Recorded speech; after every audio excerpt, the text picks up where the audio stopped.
Birds preen for several reasons: to protect themselves from wet or cold weather, to keep themselves agile in flight, to keep their feathers healthy, and to rid themselves of parasites. When all 25,000 feathers are groomed, the bird is ready to fly and withstand bad weather. Wait, hold on. Back up.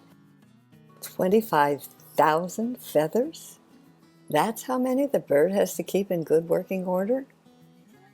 Yeah, I've read that it can be as many as that. Now, I don't know what the minimum or the average is, but however many feathers this little American goldfinch has, and that's many thousand of them he's showing us, he has a daunting task, which he manages by spreading the job out in many short sessions throughout the day.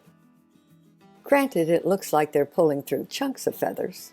I mean, we don't style our hair one strand at a time. But even so, all birds are compulsive about grooming. There are no personal slobs.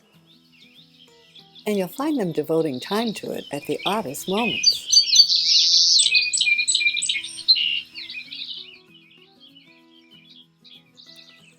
They twist around to get some oil from a gland near their tails, coating the feathers with it to keep them pliable. If the birds were to neglect doing that, the feathers would become brittle and tend to break. The bird pulls a feather or a hunk of feathers through his beak to oil it and to straighten its barbs. The oil protects the feather, and the oiled feather, in turn, keeps the bird dry in wet weather. Well-oiled plumage protects the birds from the wet and allows them to seek food in a snowstorm or a rainstorm when it's necessary. And pulling the feather through his beak lines up the barbs like the tines in a zipper. Try zipping up with one bent tine. Cattywampus barbs mean cattywampus flight. Not good when a hawk's on your tail. Because agile flight is crucial, the bird probably concentrates more on pulling the flight feathers through his beak. Besides, some of those feathers are a challenge to reach, and others, like head feathers, are impossible. But there are ways to oil and separate the feathers on even that plumage.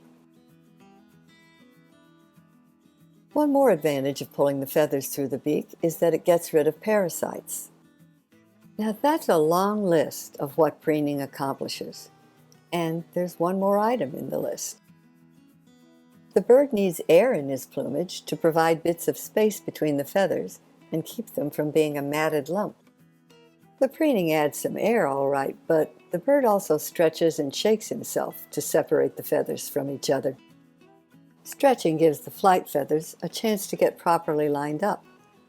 And once the plumage is all fluffed up from shaking, it does a much better job of insulating him against cold and heat. It's all considerably more trouble than flossing and taking a daily shower, and a lot more work than keeping your hair styled.